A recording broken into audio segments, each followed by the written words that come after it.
This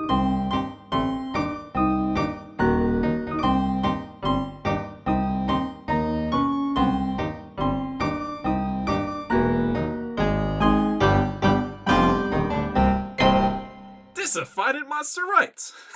The show about Fighting Monster, right? Right. Meesa Adam. Meesa-lorian. And this is the episode that we're going to talk about a very serious topic here. And that is the Jar Jar Binks. Yes, specifically, listen, hey, it's no secret that the woke Illuminati has ruined the Star Wars that I grew up with. Which is the prequels. Watto was my dad, okay? I grew up with Star Wars. Watto is my dad. Those little guys that work in the store, those are all my uncles. Ali. That was delightful. I don't know how to yes and the bit, but I'm very happy about it. I'm sorry. That's fine. But yeah, we are this episode. We'll be talking about all the episode 1 casts, but specifically the Meesa-lorian, making Jar Jar Binks less embarrassing. Because here's the thing. If we're having a dearth in Star Wars quality projects, if everything's just like season 5 of Rebels, a show that I never saw until I saw it to watch Ahsoka, like, it's Jar Jar's time to shine now. Yeah, look. Yeah, we go back, we fix Boba Fett. Every time I say a verb, it has quotes around it for the record. Yeah. We fix Han Solo. we fix R2-D2. It's time to fix Jar Jar. Is there an R2-D2 show? I guess BB-8 is my thoughts on fixing R2-D2. Oh. Well, more round. Honestly. More round. That's a great note. I do like that a lot. He's a little cuter. He's a little, like, more compact. Remember when, like, the trailer just showed up and everyone was, like, freaking out? Like, whoa, round R2-D2, what? Yeah. I recall that. And then you were all like, people already have BB-8 Christmas ornaments, and it's like, you don't know that this guy isn't going to say the N-word. Yes. Yeah, people were all in on this guy that they knew nothing about. For the record, he was adorable, and it worked out fine for them. But I'm just it did seem like a safe bet to me. Which reminds me of the sequence in... Fanboys, where a guy gets Seth Rogen gets a back tattoo of Jar Jar Binks, like in prep for the film. Oh yeah, yeah, as kind of the joke of that. Yeah, Jar Jar Binks, much hated at the time of the release of this movie, because I would call it a bit that that lands really well for the preschool and up and slightly up audience. Yeah, it's like, this is a silly frogman for your space movie, you know? Yeah, we're really proud of our CGI capabilities nowadays, and we're gonna show that off in this character. He's gonna be a main character, and yes, he has an annoying voice, but so did Yoda. And yes, he gets into all kinds of kooky situations, but so did C-3PO. But you kind of take the worst aspects of those characters and do them on their own, and you get this kind of bumbling guy who talks like this. Well, this. There you go. Corrected. Yeah, sorry, my Gunganese is basic. Literally. So yeah, that's I think it's the language specifically. Yeah, the Star Wars version of common is basic, or English. I could have said, to use a real world example. His dialogue might sound like George Lucas trying to impress upon a young niece or nephew. a character who's more bombad. Interesting. Yeah, and look, like, Adam, let me ask you a question. Yes. Did you ever actually hate Jar Jar Binks, or were you just going along with whatever, like, everyone 5 years older than you said about Star Wars and whatever Red Letter Media put out a video about? Here's when I found out that Jar Jar was no good. It wasn't when I was 7 when I first watched episode 1. It wasn't when I was 8 when the second time I watched episode 1. It wasn't like when I was 13 I watched episodes 2 through 6. It was like after that when I started listening to Star Wars like podcasts and things like that, and and it like kind of word got out, and I was just like, oh, people, okay, yeah, no, I see where they're coming from. That was kind of when it was revealed to me when I heard more from the fandom at large. Yeah, it was never like an original thought that I actually had. Mm. It was all just like parroting stuff to try and get Vic to like me. Yeah, well, us being, I guess, was it, um, like I said, 6 and 7 when it came out. Yeah. Like, no, I felt directly in the target audience. I recall laughing a little bit and chuckling at the things that this weirdo was doing. I liked the Or bit... just taking him at face value, at least. At the very least. Yeah, I liked the bit where he said his tongue was fat. Yeah, the tongue, he steps in poop. It's great. If you're, like, that age. I never liked the stuff with the poop. I didn't like the stuff with the farts, but that's because I still don't think that's funny. I'm the only person in the world who doesn't think that. Listen, I'm with you. I had an extensive rant about Good Burger 2.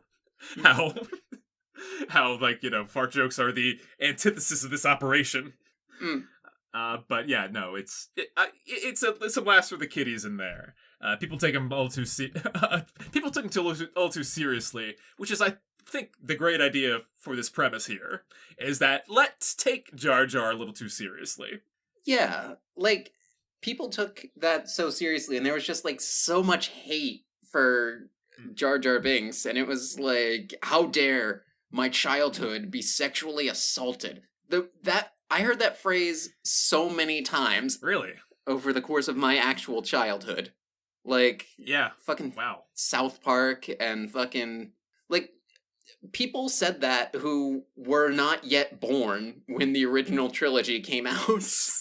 They were, right. Yeah, it was like, what, you're in your childhood now. And it's like, oh gosh. And then, like, you find out, like, later, the poor guy got bullied so much for it and got, like, fucking, like, such a blasting in the media, and he had all this promise and everybody on set was loving it, and then, like, in the final edit, it just, like, didn't sell well for the fucking Star Wars lore mega nerds, and he almost killed himself. Yeah, Ahmed Best, right? Yeah. That's the actor that portrayed Jar Jar, who, like, is has had a wonderful kind of I guess that is one of the good things that have come out of this kind of prequel reevaluation, where people is like, no, you guys were fucking mean, way too mean to this normal ass man. Yeah. Who's just doing his, like, job. And people still, like, are really shitty with that when it comes to Star Wars actors and stuff. Getting some of the worst, some of the meanest, like, kind of fans that I know of. You will never find a more wretched hive of scum and villainy. Yeah, they, like, mic drop. They never realized that they had become the that they sliced into that Darth Vader in the swamp and saw themselves. Yo, bars. Yes, absolutely. Nobody said when they were fucking tearing Jar Jar's ass apart, no one said, I have a bad feeling about this. And if they had... yeah, it'd be a different story here. Yeah. So, let's talk about what Jar Jar Binks is. Let's go back in universe. Okay. Jar Jar Binks is a Gungan. An Otala Gungan. Yes, there are two different kinds. Some look like just regular old Natalie Portmans. No. Some of them look like Boss Nass, Adam. Boss Nass is the Ancora Gungan, and that is the other kind. Wait, they're not Natalie Portman and Jar Jar aren't, like, the same species? No, they're not. What do you mean? Did you think? Doesn't she wear the giant, like, hats and headgear and face paint to hide her Gungan features? No, the Naboo are like the humans who are on this planet, which are probably like colonizers. Yeah, actually, based on the fact that they're everywhere else and the Gungans are only there. Yeah, okay. We did it, folks. We hit colonization. Yeah. Record time. So, he is an Otala Gungan, which, unlike the Ancora Gungans, are, like, thinner, more orange, their big ear flaps are bigger. They're more Mhm. nimble. I see him more as a salamander to, like, the toads. Yes. Newt-like, Mhm. even. Yeah, newts, but with, like, regular-ass teeth. So, according to the canonical timeline, Hmm? into time and space, BBY. 52 years before the Battle of Yavin, before Episode 4. Yeah. 52 years. According to Legends continuity, Jar Jar Binks is born at that time in the Gungan city of Otogunga, inside Lake Paunga on the planet Naboo. And at the age of 20, in 32 BBY, he is exiled for being clumsy, which in this case means crashing Boss Nass's personal Hey Blibber submarine. Mhm. And then 1 week later, 1 week into his exile, he meets a man named Liam Neeson, and his life changes forever. That also feels kind of good too, because, like, guys, in the events of the movie, he's fucking 20. Okay, chill. Like, this is, like, he's in his, like, improv, like college career. You're right. I was that embarrassing when I was 20. Yeah, who wasn't? Yeah. He's trying it out. He's got like a half mullet, like, goatee going on. Like, he's like, just give him a sec. Gets to sort himself out. Yeah. Can you put the speech from Taken into the Gungan translator? This is an exciting. Yes. Yeah. This is an exciting thing that we've discovered, is that Adam has access to a Gungan translation matrix. So he's just typing it in now. I don't know who you saw. Shit, hang on. You got this. We have a very particular set of skills. Skills Meesa acquire over a very longo career. Skills that making Meesa a nightmare for people like an Yusa. If Yusa let daughter go now, that'll be the ending of it. Me no sa looking per Yusa, me no pursue Yusa. But if Yusa know, me will looking per Yusa, me will find Yusa, and me will killing Yusa. Fantastic. Yeah, there you go. I was taken with that performance. Or as Jar Jar might say, taken. Okie day. Yeah. So, over the course of The Phantom Menace, lots of stuff happens to Jar Jar. We've seen the films, we all know, but Yeah. basically the short version is he ends up a senator. And which is great. He's a senator for 10 years, too. yeah, so 10 years pass, and Yeah. Binks, now a junior representative in Naboo's delegation to the Galactic Senate at the suggestion of Senator Mon Mothma, who is an Andor. Mm-hmm. Binks comes to prominence when Senator Amidala is forced into hiding by the assassination attempts depicted in Attack of the Clones. Several more experienced politicians manipulate him into thinking that the creation of the Grand Army of the Republic is exactly what Senator Amidala would want, and he proposes giving Chancellor Palpatine emergency powers, which, of course, is the precursor to dictatorship. Yeah, so if his just general attitude wasn't bad enough, he also gave Palpatine the keys to power. Yeah. Yeah. Whoopsie-doo. Meesa, make another emperor. So between 22 BBY and 19 BBY, the events of the Clone Wars cartoon take place, and Jar Jar's in a couple episodes of that. He does a flip and things like that. Yeah, I recall way back when on that Star Wars podcast, there was like the original voice of Jar Jar was not like Ahmed Best. It was some like pretender, like someone that they hid, whose identity that they hid, and they were like trying to hunt down. That seems wrong. Now that I think about it, after what happened. Phil Lamar stepped in a couple of times right. just because Ahmed Best was just so fucked up from all the criticism. Yeah, no, I get it. So, yeah, yes, following the Clone Wars. Following the Clone Wars in 19 BBY, Binks becomes part of the Delegation of 2000, a group of senators who formally oppose Palpatine's accumulation of executive power and formally demand he return the emergency powers that he was granted at the beginning of the Clone Wars. the events of Revenge of the Sith take place. So he's not only like a politician, he's a bad politician who reneges on his original stances. I don't think that makes him a bad politician, though. I think he was just tricked because he was not an experienced politician. And I guess that's bad, but like, you know, it wouldn't be great if he doubled down on something that he fucked up on. Yeah, I guess it's a good thing that he kind of realized his mistake.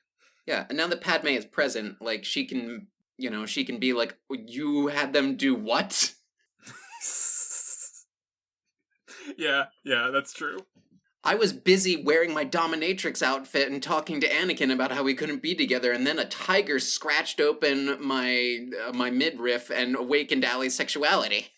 Like other famous politicians. Yeah. I saw that happen in, like, the last time I saw Attack of the Clones, and I was like, oh, no, that's why.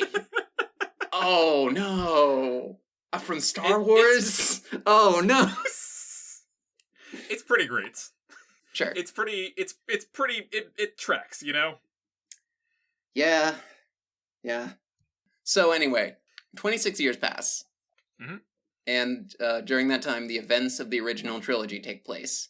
And in 5 ABY, 5 years after the Battle of Yavin, so shortly after Return of the Jedi, and also, I think, shortly after the Battle of Jakku, the events of a Star Wars novelization called Aftermath occur. So this is the current, most, latest status. Last time that we see the Jar Jar. In canon, yes. Yep. So, Binks, exiled yet again for his role in the rise of the Empire, performs on the streets of Theed. He is popular with children, but frustrating to adults.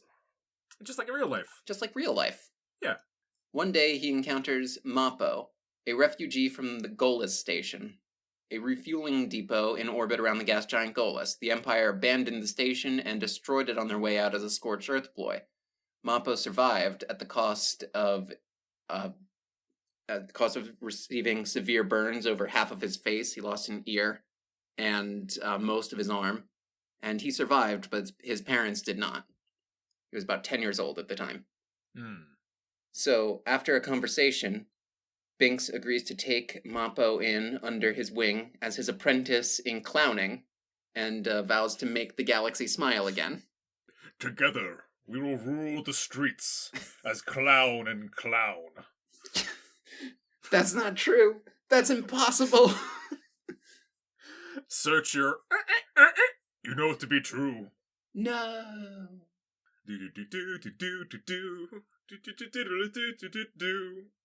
Anyway, so 8 years pass, and in the year 13 ABY, Binks turns 65, which according to Legends continuity is the expected Gungan lifespan. Oh no. Then there's a further 22 years, and then we hit 35 ABY, which is the Rise of Skywalker, which is the end of the current canon timeline. Yes. So, this is our window. I see. This is our Windu. This is our Mace Windu. So, he's also alive. So, we have a couple opportunities for where to set this, because we want to do a Disney Plus thing for Jar Jar. We want to do some streaming stuff. You know how he loves streams. he loves them so much. Have you seen the way he flips for these streams? Mm-hmm. Yeah. So we've got a couple windows that we can do. We could do before Phantom Menace, and there's about 20 years of Jar Jar's, like, rise and adolescence and such. Where he gives, he votes to give Dave Filoni executive powers. Mm-hmm. That's what happened, isn't it? Then we have after the Phantom Menace, where he acts as, like, a rising senator. Mm-hmm. Then we have the 26 years after Revenge of the Sith, where I suppose he's still in the Imperial Senate for a bit until he gets kicked out. Okay. He's then exiled for his role in the rise of the Empire. I think that's a good period to deal with Jar Jar in. Not just that's the most popular Star Wars Disney Plus like era, but because specifically an exiled Jar Jar is a Jar Jar with like nothing to lose. I think he can fill all kinds of different odd jobs and roles. Truly. Well, and then afterwards we have the New Republic era. So like Mhm. the 8 years between his last canonical appearance and the fall of the Empire, and when he turns 65 and dies immediately. That's your old man Jar Jar. That's your Logan, but instead it's like Gungan. Oh, that's it. That's it. Yeah, okay. The exploring the death of Jar Jar. Should we cover that tale last here and talk about some of the adventures he's up to before then? Yes, I think so, because I've got about 6 ideas. All right. Why don't you pitch some of them over here? So, the first idea that I have here is something that you may also have, because I think we talked about this a little bit. Mhm. Essentially, breaking Binks. Yeah. Yes. Yeah. It's pretty good. Yeah. He gets big. What's it? After I suppose at a he has financial struggles after no longer being a senator, Mhm. and he has to turn to selling death sticks on the open market. Yeah, that's what I was thinking of. And like, Elan Silsabagno is his Jesse. Or maybe he's Jesse and Elan is Walter White. Because Elan Silsabagno, my favorite Star Wars character, is he is like a doctor who's stealing medical supplies to help manufacture these death sticks. Oh, right. Nice. Yeah, no, he's got a backstory too. Although if he is the Walter White, then then it'd be Ursa's the one who knocks. Yeah. This pitch is mostly the reason why Jar Jar's got to be Walter White is that it's mostly based around how funny it is to say Breaking Bad lines as Jar Jar. Meesa the cook. We should be cooking now, Okie Day. Meesa be the one who's knocking. Meesa danger.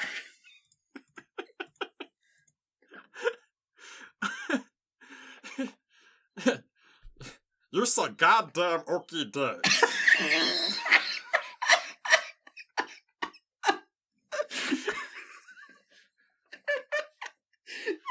Okay, that's all right. So this is the idea. Yeah, right. Right. Yeah. I think this is good. I think he's definitely had a run-in with the drug trade. That's the thing. Jar Jar also can functionally be the Forrest Gump of Star Wars, and just bumble his way behind the scenes and into and out of certain important events. So I've got a couple different title pitches for this. Okay. So Breaking Binks, obviously. We got Breaking Bombad. Oh, that's yeah. I think that's got to be it. You have any others? Death Sticks. Yeah. I was thinking about, like, water cooler. Like, did you see the Star Wars thing? Like, did you see the episode of Andor? Did you see the episode of Ahsoka? Did you see the episode of Death Sticks? They really did Jar Jar great in this one. Yeah, Death Sticks might be the most marketable of the kind of the solo name. They're not just gonna call it like fucking Binks. Yeah, I mean, they could. I think a Jar Jar property is better as a what's it, like an undercover like pilot. Like, it's secretly Jar Jar. We won't tell anyone that on the tin. It looks like just another Andor. But then, no, wait, Jar Jar is secretly the protagonist. Yeah, I was talking about how in Andor they have this arc that's like a very, like, tightly written, like, sci-fi thriller about this space prison that just so happens to be in Star Wars. And then, spoilers, but not really spoilers, because we all know that Rogue One is a thing. Andor eventually breaks out of this prison, and he just, like, runs into some, like, big CGI monsters who are like, mucho bumpo, money for escapo prisoner bumpo. And it's like, this is the thing about Star Wars, is there's these, like, sci-fi premises and these, like, high fantasy kind of premises of, like, the Force and the dark side and the light side and all that stuff, and the Christianity and the Satanism, which is the only two religions that ever have existed ever in all of space and time. Don't look it up, but it's true. And then, if you go, like, 2 steps to the left, it's Wumpa Bumpa worlds. Like, yeah, you're never too more than a stone's throw away from a Bumpa Wumpa. mm-hmm. So, okay, what else? Another idea that I had, and I'm saving my best idea for almost the last year. No? Other idea I had was All the Chancellor's Men. Okay. This guy was a senator, or a representative. Mm-hmm. So, I was thinking political thriller. And it's like, well, everybody already knows that Chancellor Palpatine, I'm not going to say the word Chancellor normally, gang, that Chancellor Palpatine is scheming to overthrow the Republic and bring about the Empire and stuff. Everybody already knows that. But when All the President's Men came out, everybody knew that Watergate had just happened. Yeah, I guess that's a fair point. So this is less of a full idea and more of just like a point. Like, maybe Jar Jar could be Deep Throat. Maybe Mon Mothma does something. I don't know. It's funny if it's just like two reporters that are investigating like rumors of Palpatine's plans, and then like they go to a parking garage and it's like, who is Deep Throat? And it's clearly Jar Jar Binks, but we act like it's hard to tell. Meesa, the one you're looking for. Yeah, no, that's that is very funny to have Jar Jar in that kind of informant role. Yeah, he just like freaks out and runs away, and the cloak falls off of him. Oh, Ursa! You no see nothing. Like, Yeah. this also gives us Jar Jar during Order 66, which I don't know if I like that or not, because it's like this comedy scene, and also we're acutely aware, meanwhile, that this is true, actually. Ahmed Best, in live-action form, in his regular human shape, plays a Jedi named Kelleran Beck, who started out in the, like, quasi, not really canonical, like, children's game show, like, What Do You Know About Star Wars? Where he's, like, playing this character who's in the Jedi Temple and stuff. Yeah. And in The Mandalorian Season 3, they reveal that that character is canonical to Star Wars, and he is the Jedi who saved Baby Yoda. Which is a great payback for all the kind of years of badness. Honestly, fantastic, yeah. Good job on them. That was a good move. But yeah, this is not really a fully fledged idea, but neither is really the other one. Speaking of bad ideas, a Gungan of Thrones. You see, I've only seen one TV show. So what if it's about Game of Thrones, but it's in Oda Gunga and Boss Nass and... Yeah. I tried to make this work myself a little bit. I thought it might be a little more in line with what's going on in Yeah, he has a brief visit to Tatooine, and it's like maybe it's a bit more of a dunk and egg story than a Game of Thrones one, but his that fits better. At the pod race, who's there but the big boy himself, Jabba the Hutt. And he sees this goofball getting involved in, like, sticking his face in the electricity between the engines and all this stuff, and he's the one that kind of recruits Jar Jar to be what Jar Jar thinks is a regular gig, but instead is a jester of sorts to this mob boss. Oh, okay. So it's you see like this kind of underworld politics from the perspective of the worst person to be involved in this. I saw it as almost an alternate history thing where he becomes like the who's the screamy fella in Jabba's palace? Salacious Crumb? He has like a Salacious Crumb arc here. Okay. Where he lets loose and does like all that kind of stuff. That's what I was thinking of. But yeah, the rest of it, it's hard. It's hard. There's very few Gungan families established, except if we want to start talking about Jar Jar's dad. Oh yeah. Let's mention Jar Jar's dad, actually. Canonically, Jar Jar has a dad whose name is George R. Binks. This is not canon. This is Legends. I'm sorry. I'm playing the role of Disney exec right now. Yeah, in Star Wars Tales 20, a non-canonical Dark Horse comic, George R. Binks was a whaler, which, hey, shout out to June-uary the Revenge, last episode. Oh yeah, we did mention that part. Well, this is kind of the revenge because it's like, the revenge for... The Jedi don't take revenge, so this is Return of the Binks. Can we change the title? Return of the Binks, yeah.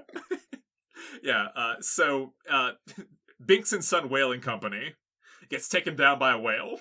The clumsiness of Jar Jar is at fault here for the sinking of their ship. And they get marooned on a desert. George is driven to madness by his nonsensical son. It's weird. It's weird.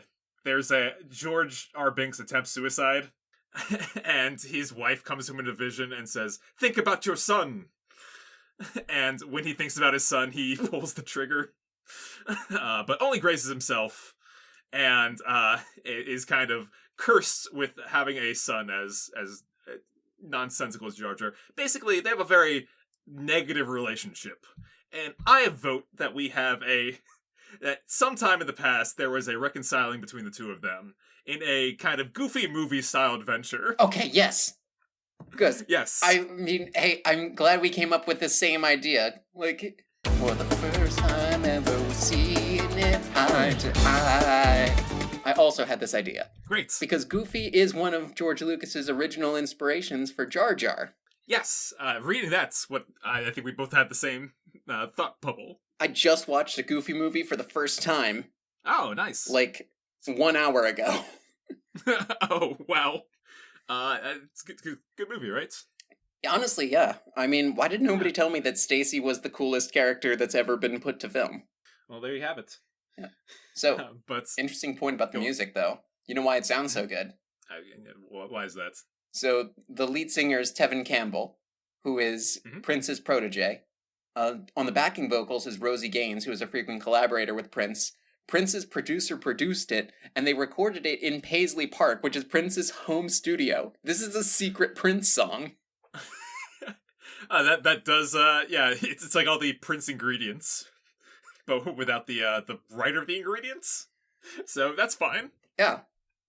So, I mean, I had the idea that like it's Jar Jar as Goofy and also his son. But if it's George Binks and Jar Jar, then like what's weird about that is then it's got to be like Jar Jar as Max. It's a bit of a reverse Goofy movie, in the fact that the dad is the one that's grumpy at his son, and has to kind of come around to his way of seeing things. Okay. Or come to accept him and meet each other in the middle.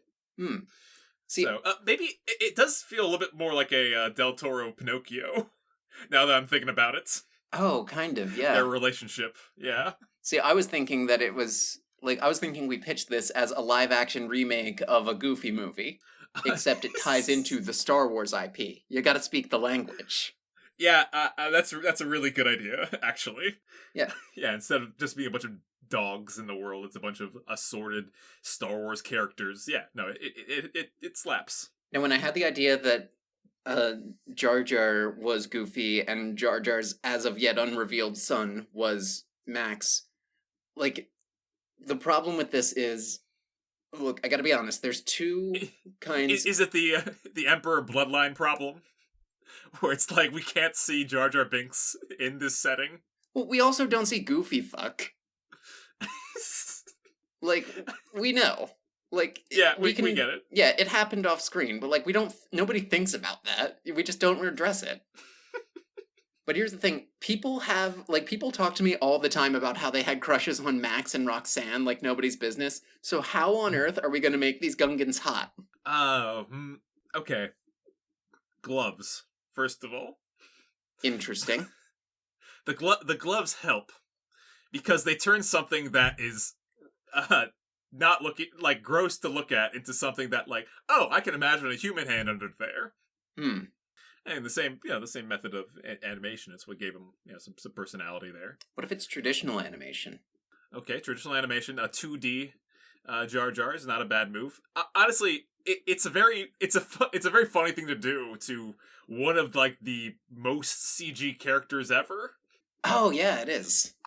Yeah, like if you're talking about like CG like trailblazing characters, Jar Jar is like on that list. Mm-hmm.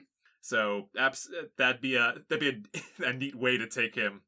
Okay. Now let me hit you with this. Boss Nass is Pete.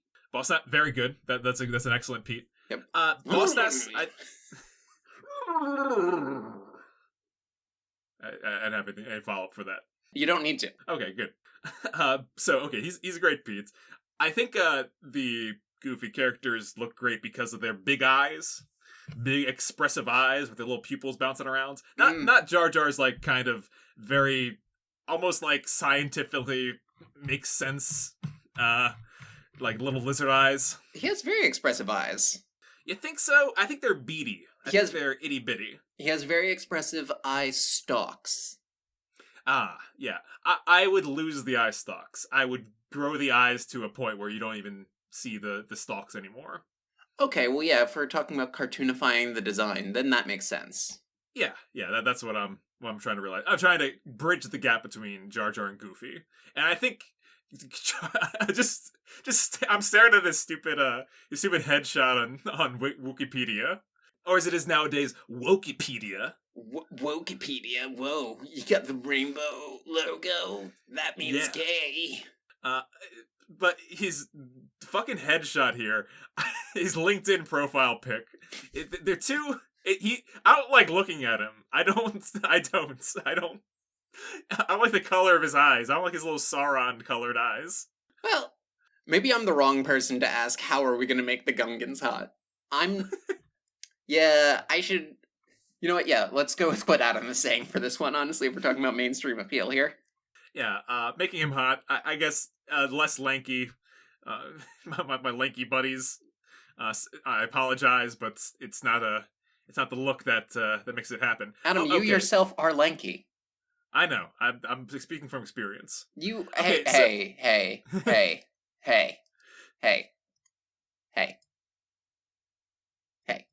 Okay. I think the Gungan in general, that's also of his, like, subspecies. You remember him in the big fight? Oh yeah, he's got a mustache. I was about to say, the mustache, I think, is a good look.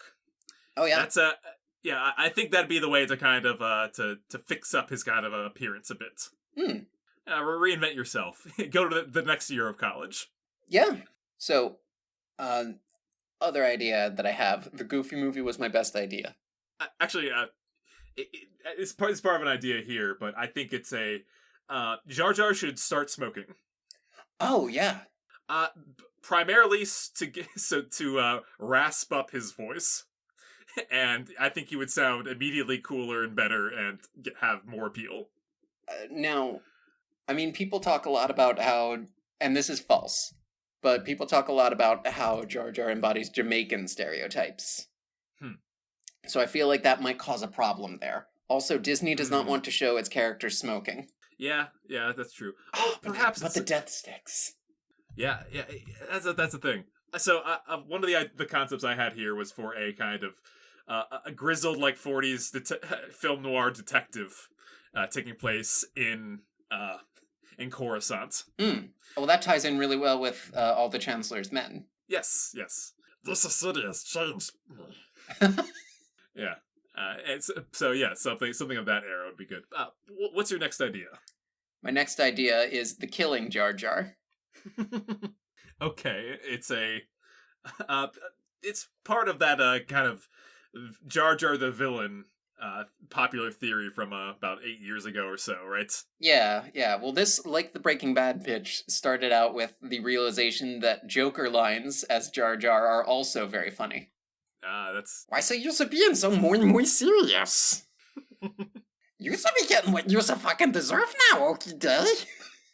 Leave fucking the same. Make Jar Jar Binks say fuck is the main point of this episode. Yeah. So, at some point during the original trilogy, Jar Jar discovers that Darth Vader is none other than Little Annie, and seeks to use humor to break him of the hatred that fuels his connection to the dark side. Upon being told that that's how the dark side works, he becomes convinced that this could actually work, and he isn't completely actually wrong, but the Force expert he gets the idea from has a bad feeling about this. And it kind of ends up working in reverse, and the futility of his efforts leads Jar Jar down the dark side. And it is discovered that he's actually very gifted in the Force, but lacks the even temperament to wield the light side effectively. So once that is discovered, Vader experiments with the idea of taking on Jar Jar as an apprentice. It seems like a stupid idea, but it feels good to take something from Anakin Skywalker's childhood and corrupt it, and that naturally ends with Vader rejecting the whole idea as stupid, and in retaliation, Binks, through Bugs Bunny antics, defeats Vader in combat and destroys some of the suit, fulfilling the role of two. Darth Jar Jar confirmed. Yeah, there you have it. There you have it. I think there's actually a rumor that a Star Wars version of What If is in the works, and I predict right here and now that if it comes to pass, Darth Jar Jar will be an episode of that. I think, well, first of all, that's a very good prediction. I think you got it. Second of all, what's that gonna be, though? Like, what does he do? What's he do? It's just Star Wars, but the Emperor's Jar Jar? Like, what's happening here? It's less that he was puppeteering everything behind the scenes the whole time, and more just, like, this was how I ended up at the point B of Darth Jar Jar. Yeah, I guess. Although if they do the what if treatment, the questions that they ask are not going to be any that I think people have have done before. Mm. What if instead Yoda went to Hoth? Wow. Wow, the movie is like 20 minutes shorter. I mean, another story about a character descent from good to bad is Breaking Bad. So maybe you could fold this into those. Yeah, that is the element that you're missing there, and I think shows like Andor prove that you don't really need it. But like, yeah, there's a whole Jedi Sith like dichotomy type thing happening across all these movies. Mm. That if you're looking to expand a character, I think talking about Jar Jar and the Force might be a way for people to attempt to endear him, or in your points, like make him the villain you made him to be. And my last idea here is the Meesa-lorian. Our titular idea. Yes. So an older Jar Jar reflects on his life as he and his young apprentice Mappo travel from planet to planet, learning the ways of the clown. So... okay, so it's... So the pilot starts with the Empire's destruction of Gulo Station. Gulo, by the way, being the scientific name for Wolverine and being Latin for glutton. So it's like the Empire's being greedy by destroying this refueling station. And it's like a scorched earth thing. Like, no one can have it if we can't. I thought it was just the Gungan word for gas. Could be. So the first act of the episode is Mappo and Jar Jar meeting, deciding to make the galaxy smile again. Which, we can change that wording. And, right? And they have their first adventure together as the circumstances of Jar Jar's second banishment come back to bite him. That's the pilot. And honestly, every one of these episodes can be just like Jar Jar, like a framing device for Jar Jar to like reflect back on a life well lived. And every one of these pitches can be canon. That I was hoping for that kind of anthology flashbackness to all these ideas that we have here. Yeah, him bonding with his father, him being a grizzled detective in Coruscant, him politically plotting, and like the time that he was Darth Vader's apprentice. He's kind of he's a clown, and so I just pictured picture the Pagliacci aria performed by Jar Jar Binks. That would be the biggest vocal ask of any person ever. Oh, no, Doctor. You used to be getting it muy wrong-o. Misa Pagliacci. I was typing it. oh, yeah. Hey, gang. If you're listening out there, Gungan Basic isn't hard.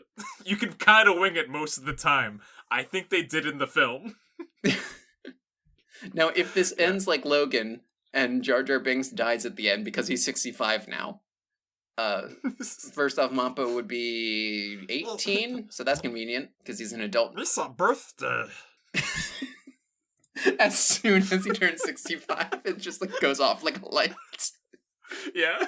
It's like the end stage of capitalism. I always think it's funny when people take like a fictional race and say like, yes, your natural lifespan is very short, is shorter than humans.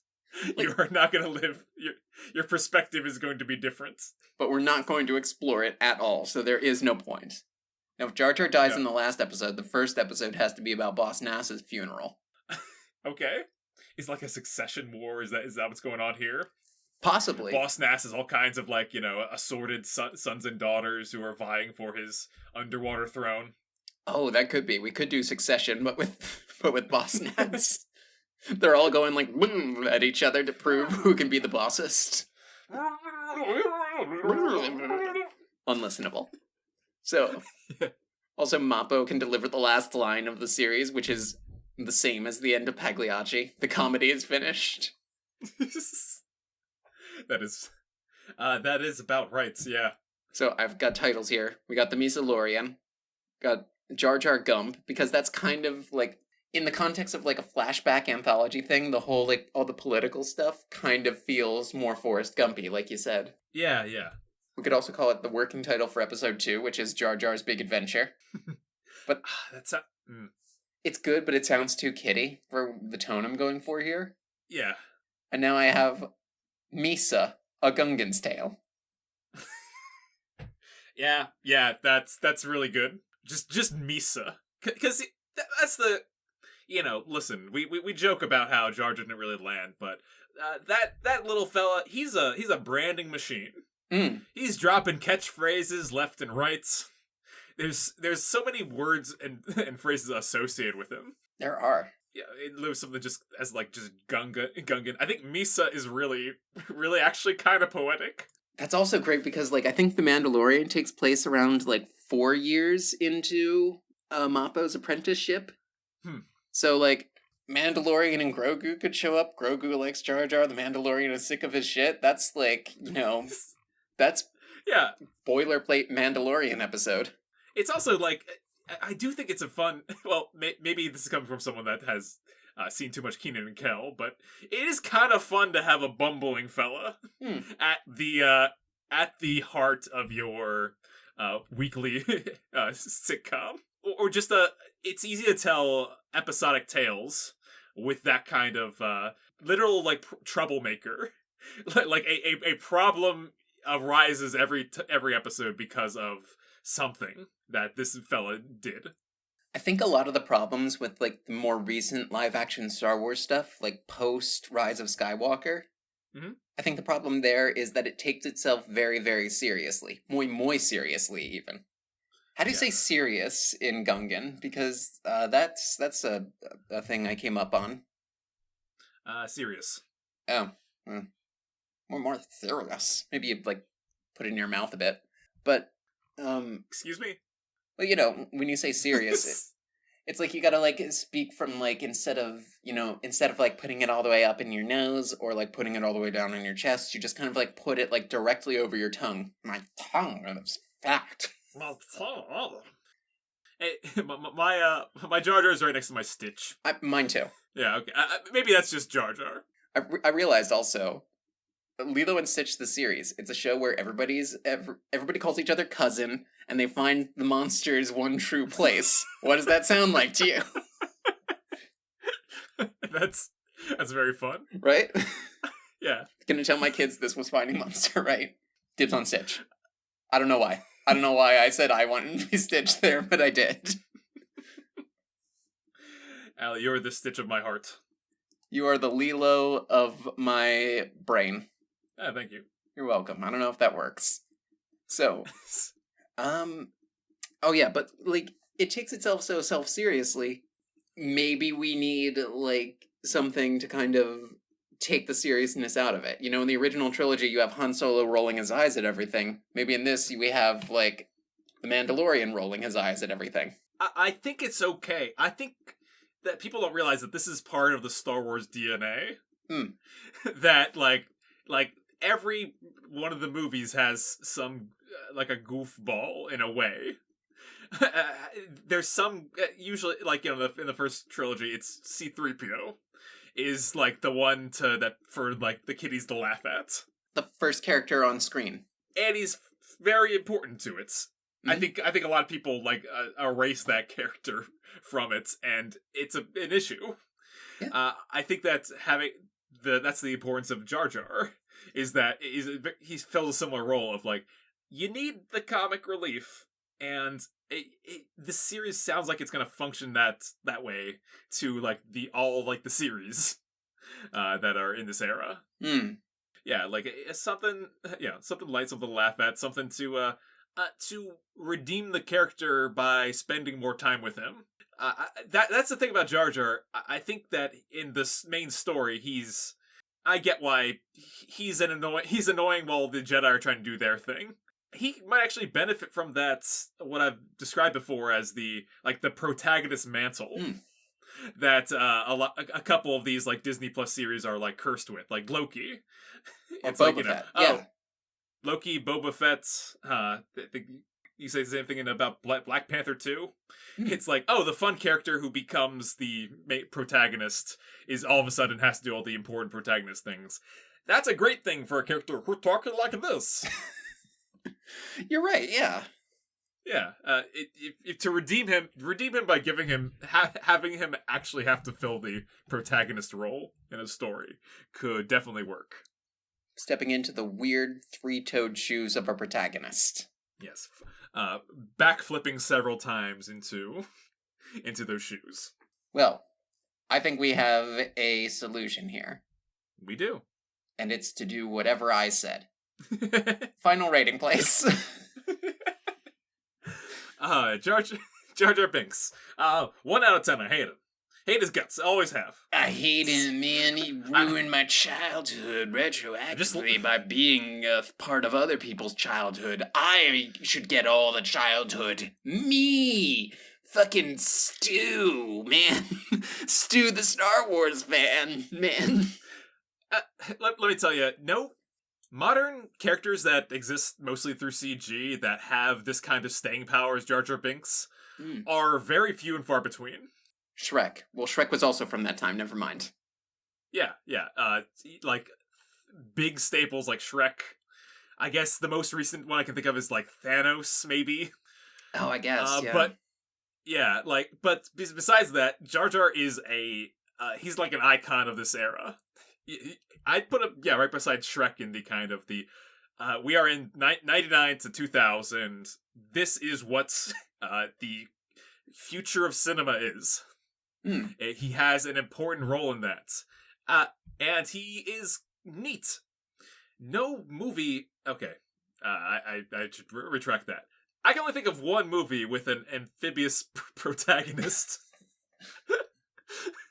who kind of commands the amounts of respect that Jar Jar deserves.